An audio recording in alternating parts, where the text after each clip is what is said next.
at the moment in South Sudan is worse than what Khartoum has done.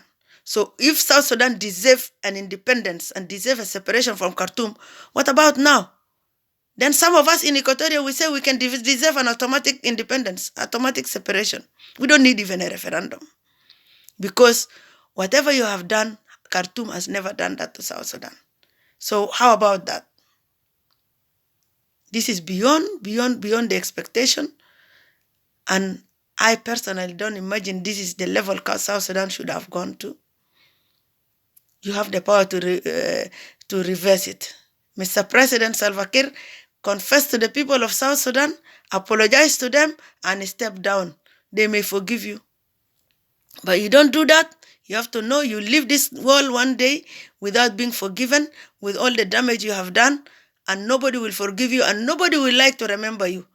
How about that? You don't want to be remembered in history as a good person. People of South Sudan really respected you, but you let them down. You let them down. And today, we have seen the letter written by the officers. That's a good step. Yes, officers, you are part of citizens at the end of the story. When you retire, you will be a citizen. Tell the president the truth like that and let him step down. But the government shouldn't go to another Dinka because people will not trust it again anymore. Because you collectively prove yourself to work together and do wrong things. Approve the wrong things to happen in the country. Equatoria as a whole region is being ignored, disregarded, not having a say in whatever is happening in the country. And we say we want to stay there by force and we want to crack people who are making revolution. People are becoming opposition because there are bad things happening in the country. They want to speak. They want to talk. And by the way, me personally, I have to tell you today, since the 31st of October 2016, when my house was raided by armed men, from that day, I am not part of the SPLM. That's my resignation date. After 20 years of being a member, I have nothing to do with the SPLM, by the way. You go ahead, do your confusion. I'm not part of it. And I need to be decent. There are so many ways I can help South Sudan and I can contribute to the people and to my people, not only through the politics, by the way. Unless if someone doesn't have a creative brain and want to rely on something else, but some of us can do multitasking. we can be creative to do anything, even just be an advisor and raise awareness in the community. That's a big thing to do. It's not being in parliament, it's not being in politics. If you are a leader, you can be a leader in any level, even in the kitchen. It's not only politics that can grant me to make a change or to contribute to saving my people. I can save in so many ways. We can be more dignified and humble. And today, I want to say, let the people have peace. Restore the country. Let the country go back to peace. You continue like this, nobody's going to remember you, all of you in the leadership, nobody's going to remember you as leaders of the country. You don't see how Omar Bashir have ended in prison. Where is Mobutu Sese Seko today? Where is Gaddafi? Even Gaddafi did very good things in Libya, by the way. He transformed Libya. But when you overdo things, people will lose interest. So then let yourself to reach the level of what happened to Gaddafi if you want to rescue yourself. Because the citizen will one day be fed up and they will rise. It's not the guns, it's the people. If they can close their mind. Look at what is happening in Malakal. Is that really acceptable? It's not acceptable. So the army that have signed, the officers that have written a document, stick to your words. Don't raise your hands against any civilian because you're supposed to be their protector and not their killer. No matter which part of South Sudan they are. They are South Sudanese. They are created by God. They deserve life. We cannot even respect the Holy Week, the most holiest week of the year in Christianity. So now which religion are you following? I understand people don't go to church anymore because of the bad thing, because priests criticize. But they criticize because it's their duty to speak against injustice, by the way. They were speaking during the Arabs. They were criticizing and challenging the Khartoum government. So why can they not challenge today? The church have all the right. It was the church that was defending the people, and the church will remain to defend the people. They don't have any interest. They don't want to sit on those political positions, but they have the right to speak against injustice.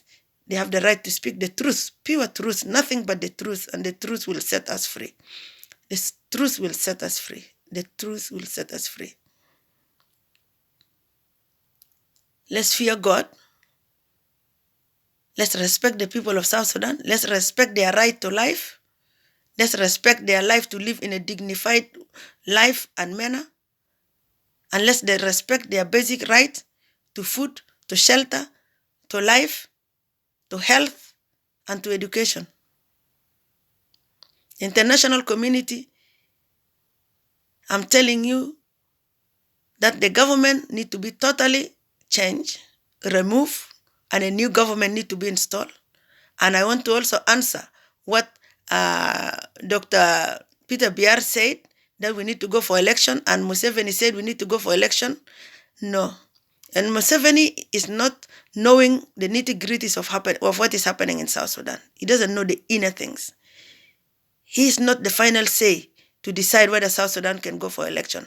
And my brother Peter Biar, you are being taking us to a wrong direction. Election is not the time for election. South Sudan doesn't have a conducive situation at the moment to take people to election. We need the international community to take over this country. 5 to 10 years to sort things out. At least 5 years to put things in order, then we can go for election. And if SPLM is still credible enough, let them come and prove themselves to win that time. If they win, then we will know that, oh, okay, maybe people wanted them. But if they are going to rig the election, then it's not going to be possible. You have brought the wrong leaders. That was why some of us contested as independent candidates, because you cannot impose someone who is a wrong person to the community to take the seat. That's why we wanted to challenge it. You brought all wrong leaders all over. Counties, in the states, everywhere. Wrong people, opportunists into the government. All the NCP are now the leaders of the SPLM. They are the one leading the country. How do you think those people who have been fighting in the war and suffered are feeling? How do they feel? They are completely forgotten, ignored, not recognized as members of the party. And then you hand over. You used to talk that the people went and took the uniform of the SPLM and put it on. And you know about it. The NCP came and took over, and you still give them to take over the leadership. So who is supposed to correct that? Who is supposed to correct that? It is the SPLM to correct it. Recognize your own people who have suffered with you in the trunks, who have suffered with you in the rains, in the forests, in the bushes. And give them the honor and give them respect. South Sudan is not fit for election at the moment, but we need a complete new government. You need to step down and give the country to somebody else.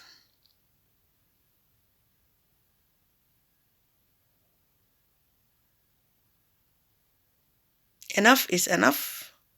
Enough damage has been done. We don't even have the head to raise, to walk on the street, to say we're South Sudanese. We are not proud anymore of being South Sudanese, because we have literally shown the worst part of what we could show as a people. What's happening in South Sudan is worse than Rwanda, by the way. Because people die in bits.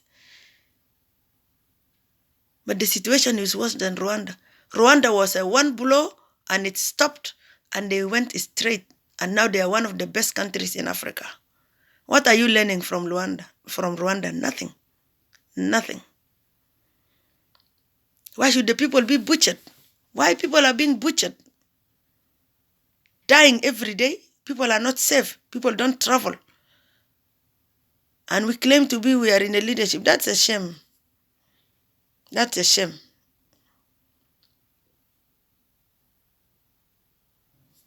Mr. President, go apologize to the citizens of South Sudan and step down. They will forgive you. Maybe. Maybe. But if you continue to stay and the country is going astray, you bring all the wrong leaders, remove your Louis Lobong, please, and give him anything there in the national government. He has done enough damage. His government his time has always been full of blood. Remove him. Take him out of Eastern Equatoria. There are so many people you can bring back. Even you can bring back Lucy Ojato to come and sort that country, that area, to sort that state. Bring him back. Lobong has always been busy buying cars. Cars and cars and cars. Not even a single structure. Misappropriating everything. Eastern Equatoria is one of the richest states. Money coming from Numule. Millions of money. From Nadapal. From Sertenya. We have so many parts. And they are objecting the people of Budi to have a border entry at Lotuke and Kanongorok. Because they don't want people of Budi to benefit. Why? Why torture people of Budi? That beautiful land that people admire, God gave it to us. And we thank God. But we cannot be dying because of the good things that God gave us. South Sudan, in my conclusion, South Sudan have suffered enough. Enough damage has been created. We don't want anything any further. Let people know something called peace. Some of us were born when even the Anyanya War was almost going to finish.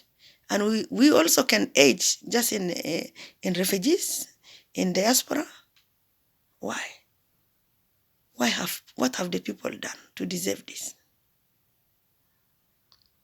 We deserve better. We South Sudanese people deserve better than this. When the people of Equatoria are calling for the regions, long time people say, oh, the people of Kokora. You still refer to people of Kokora. Kokora was the best way to manage. If you people can sit down and think why people of Equatoria could call for Kokora, it was because of the rampant way of doing things the way you are doing now. So the Dinka people should learn from that. But now you have done worse than even that time. So the best way for us is everybody be at your own region and we converge at a small national council that can be a national government. That's the only compromise we can make. But if that doesn't work, then people of Equatoria have the right to call even for their independence to go. Because they don't want trouble. They want to live in peace. They simply are asking to live in peace. You cannot come to their region and destroy their livelihoods. Destroy their lives. We are the people of peace. We are peace-loving people. We want to live in development and prosper in development. It's only that Equatoria which is holding that part of South Sudan which is left. Otherwise, the country is finished. It's finished. The country is finished. Without Equatoria, there will be no more country now. Because that's the only peaceful part now of the country. Regardless of us not doing anything wrong. We're being imposed at, we are being killed, we are being marginalized, we are being given less than 10% participation in government, in the foreign affairs, everywhere, ambassadorial, international relations and all that. We have taken everything. We are still quiet. So still you want to also torture us? We left everything. Equatoria left the government for you. You go also loot their resources and destroy their livelihoods. Why not leave them to live in peace? That's why we say, if a neighbor comes to your house, you have to respect your rules. But if you cannot come to somebody's house as a taking refuge there or as a guest, then you want to destroy someone in their own house. That's why people are saying, okay, let's have the regions. If someone want to mess their region, let them go and mess their own region, but not to mess somebody's region too. People of Upper Nile deserve peace. The people of Barghazal deserve peace. The people of Equatorial deserve peace. The regions were never dissolved, by the way. It was just oversight, not stressed in the CPA. The regions are still there because even Khartoum today still operate with the regions. So nobody can tell me that the regions were dissolved. They are not dissolved. They just need to be reinforced and to continue. We work in the 3 regions and we have a small national government. That's the best way to go. And no election now. Let's have a new transitional with new leadership and give people a say to elect their people. Not to impose people who come and seek power and kneel down to the leadership, then they are given positions. They are wrong people in their states, in their counties, but they are being imposed. So, rescue South Sudan, rescue South Sudan, rescue South